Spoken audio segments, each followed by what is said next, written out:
Doctor Zakir নায়েককে একটি হিন্দু বোন প্রশ্ন করতে এসে ইসলাম ধর্ম গ্রহণ করলেন। সে বোনটি বলছেন যে আমি আগে এই মুসলিম ধর্মকে ঘৃণা করতাম, কিন্তু আপনার লেকচার শুনে মুসলিম ধর্মে আগ্রহ বেড়ে গেছে। হ্যাঁ প্রিয় দর্শক, ডাক্তার জাকির নায়েককে কি এমন বললেন যে সেই বোনটি ইসলাম ধর্ম গ্রহণ করলেন? এমন কি প্রশ্ন করেছিলেন সেই বোনটি ডাক্তার জাকির নায়েককে যে সেই বোনটি ডাক্তার জাকির নায়েকের লেকচার শুনে হিন্দু ধর্ম থেকে মুসলিম ধর্ম গ্রহণ করলেন? তাই ভিডিওটি সম্পূর্ণ লাস্ট পর্যন্ত দেখলে আপনারা বুঝতে পারবেন সে বোনটি বলছেন যে কেন মুসলিম ধর্মে বক্তারা মেয়েদেরকে ছোট করে, কেন ছেলেদেরকে নিয়ে কথা বলে না, সবসময় মেয়েদেরকে নিয়ে কথা বলে, তাদেরকে পর্দার আড়ালে থাকতে হবে। তো এই নিয়ে ডাক্তার জাকির নায়েক সেই হিন্দু বোনটিকে কঠিন লেকচার দিয়েছেন। সেই হিন্দু বোনটি ইসলাম ধর্ম গ্রহণ করতে রাজি হয়েছেন ডাক্তার জাকির নায়েকের লেকচার শুনে। তো সম্পূর্ণ ভিডিওটিকে লাস্ট পর্যন্ত না টেনে দেখবেন। এই ভিডিওতে আপনার অনেক বোনই প্রশ্ন করেছেন, ডাক্তার জাকির নায়েককে চ্যালেঞ্জিং প্রশ্ন করেছেন। তো সম্পূর্ণ না টেনে ভিডিওটিকে লাস্ট পর্যন্ত দেখবেন। আপনি যদি মুসলিম ধর্মের ভাই হয়ে থাকেন তো অত্যন্ত জানা জরুরি। ভিডিওতে আপনার অনেক কিছু শিখতে পারবেন। তো সম্পূর্ণ লাস্ট পর্যন্ত ভিডিওটিকে দেখবেন। তো ভিডিওটি শুরু করার আগে আপনি যদি ডাক্তার জাকির নায়েককে ভালো থাকেন তো অবশ্যই আমাদের আল্লাহ চ্যানেলটিকে সাবস্ক্রাইব করে ভিডিওটিকে লাইক করে দেবেন। এই চ্যানেলটি শুধু ইসলামিক প্রচারক ভাই বানানো হয়েছে। আপনি যদি ইসলাম ধর্মকে সত্যিকারে ভালো থাকেন তো অবশ্যই আমাদের আল্লাহ চ্যানেলটিকে সাবস্ক্রাইব করে যাবেন। তো চলুন আমরা শুনি ডাক্তার জাকির নায়েক কি এমন লেকচার দিলেন সেই বোনদেরকে। আসসালামু আলাইকুম। আচ্ছা, একটু আগে আপনি পশ্চিমাদের কথা বলছিলেন। আমি কনভার্ট হয়েছি বা আপনার ভাষা রিভার্ট হয়েছি। মুসলমান হওয়ার আগে ইসলাম সম্পর্কে আমার খুব খারাপ ধারণা ছিল। মানে আমি আমি ইসলামকে ঘৃণা করতাম। এটার কারণ আমি যে মুসলমানদের দেখেছিলাম তারা ভালো ছিল না। আহ, আমি মনে করি আমরা যেভাবে অমুসলিমদের দাওয়ায় ডাকছি এটা খুব কঠিন হয়ে যায়। আমি আমার ফ্যামিলির সাথে কথা বলতে পারি না, কারণ আমরা পুরো চিত্রটা যেভাবে তুলে ধরি। আপনি যদি ইসলামের কথা বলেন তাহলে বলবো হ্যাঁ এটা খুব ভালো একটা ধর্ম, একমাত্র সত্য ধর্ম। কিন্তু সবসময় অন্যের সমালোচনা করাটা কি ঠিক? মানে এভাবে কথা বলাটা ঠিক না। পশ্চিমাদের এত বেশি সমালোচনা করা, আপনি যেসব ধর্ষণের কথা বলছেন মুসলমান দেশেও সেটা হয়, মধ্যপ্রাচ্যের দেশেও হয়। হয়তো এত বেশি রিপোর্ট সেখানে করা হয় না, কিন্তু এখানেও সেটা হয়। তাহলে পশ্চিমাদের উপর এত আক্রমণ কেন?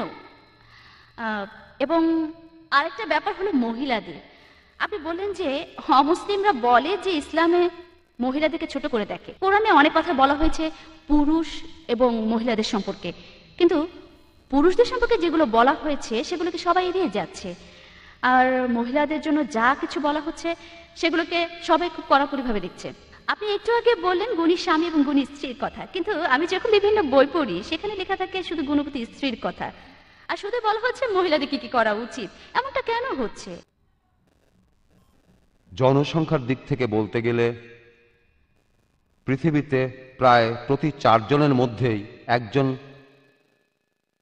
একজন মুসলমান, আর প্রতি 3টি দেশের মধ্যে একটি মুসলিম দেশ। তাই আমি মনে করি যে বর্তমানে আমাদের যেটার অভাব সেটা হলো একটা নেতৃত্ব মুসলিম উম্মার জন্য। এ কথা বলা কি ঠিক হবে? আমাদের উচিত এখন বিভিন্ন দেশের নেতাদের টার্গেট করা। ভাই, আপনি খুব সুন্দর প্রশ্ন করেছেন। আলহামদুলিল্লাহ, ইসলাম পুরো পৃথিবীতে ছড়িয়ে পড়েছে। আর ওনার কথা অনুযায়ী 25% মুসলমান প্রতি 4 জনে একজন, আর 3টি দেশের মধ্যে একটি দেশ মুসলিম দেশ। তবে আমাদের কোনো নেতা নেই, আর আমাদের মুসলিম দেশ থেকে মুসলমান নেতাদের টার্গেট করা উচিত কিনা আমি আপনার সঙ্গে একমত ভাই। এমনকি কুফার নেতাদেরও টার্গেট করা যাবে। আমি আপনার সঙ্গে একমত যে আমাদের একজন নেতা প্রয়োজন। ইসলাম লিডারশিপে বিশ্বাস করে, ইসলাম বিশ্বাস করে খিলাফাতে। দুর্ভাগ্যজনকভাবে আমাদের খিলাফাত বিলুপ্ত হয়ে গেছে। শেষ যেটা ছিল তুরস্কে, আবার সেই পশ্চিমারাই। খিলাফাত আবার আসা উচিত, খিলাফাত আসা উচিত।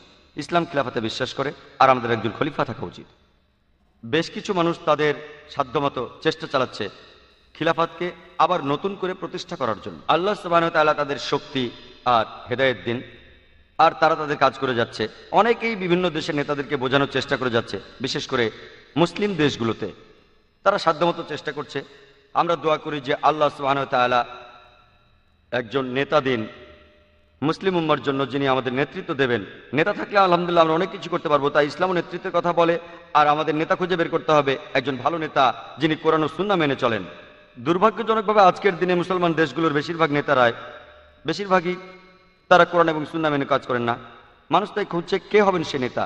ইনশাআল্লাহ আল্লাহ আমাদের জন্য একজন নেতা পাঠাবেন, আর একই সাথে আমরাও মুসলিম উম্মার জন্য নেতা খুঁজতে থাকবো।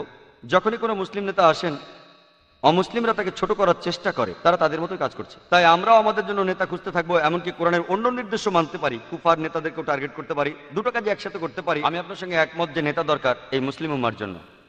তো মাশাআল্লাহ কঠিন লেকচার দিলেন ডাক্তার জাকির নায়েক। তো প্রিয় দর্শক, ডাক্তার জাকির নায়েকের এই লেকচারটা যদি আপনাদেরকে ভালো লেগে থাকে অতি অবশ্যই আমাদের আল্লাহ আস্তে চ্যানেলটিকে সাবস্ক্রাইব করে ভিডিওটিকে লাইক করবেন।